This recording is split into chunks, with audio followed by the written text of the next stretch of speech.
I'm sure many of you perfectionists have heard this study where there was a college class and the professor assigned two different groups a different task, but both of them were assigned the task of taking pictures. Now, one group had the assignment of just taking as many pictures as possible. That was the assignment. It was like a certain number of pictures, just take a lot of pictures, and then we'll go over it in class and we'll pick the best one. Now, the other group was given an assignment of just take the very best picture you can possible. Okay, so the students went out, and it was a certain amount of time later, they came back to class, and almost unanimously, the group that were given the assignment to just take as many pictures as possible got much better pictures.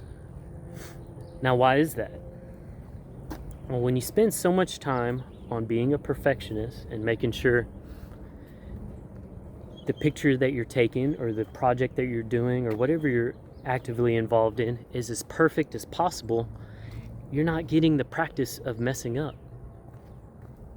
You're not getting the practice, the lighting. You're not experimenting with things. You're not giving the freedom of creativity. Now, the group that took hundreds of pictures, you could say, yeah, you're just playing the odds, right? But the fact is that their last pictures were so much better than their first pictures.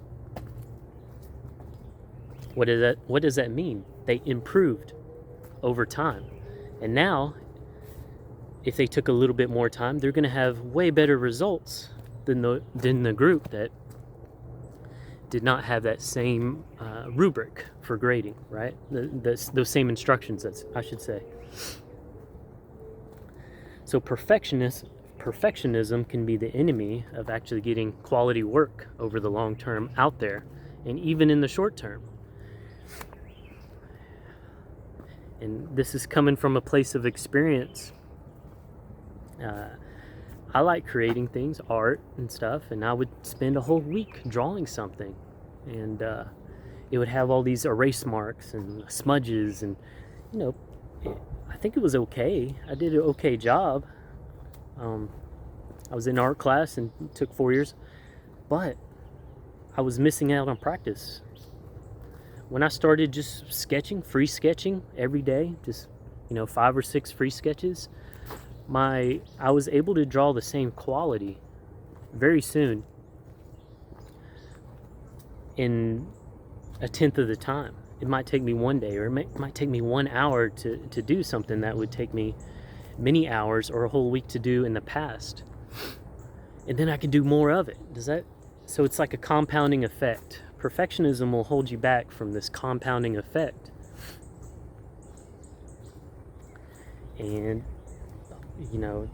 it kind of ties into an old video I did about failure. I say an old, like a few days ago. One of the things that are holding people back is the fear of failure. So you want it to be perfect the first time. That's not going to happen. The only time that happens is in lottery, right? Sometimes people play the lottery and they win. Okay. Sometimes people get struck by lightning twice. It happens, but it's an anomaly. But when you follow the law of practice, you're going to get better. I say the law of practice because it's pretty much universally true that the more you practice, the better you're going to get at something. Or the more you're going to realize and tune things to become better in the long term. So it's not just practice, it's perfect practice makes perfect. But perfect doesn't make perfect. Nobody's perfect. Nobody does things the right time perfectly the first time. Anyways, I want to keep this pretty short. It's a concept that I had to learn the hard way over many years of just being a perfectionist and never actually outputting any work. Or if I did, it took weeks, and it's like, well, how much more could I have learned, or could anybody learn by just doing like that class was set up?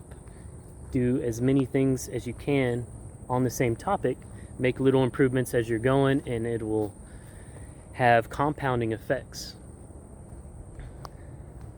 Perfectionism is the enemy of the best work you can possibly produce.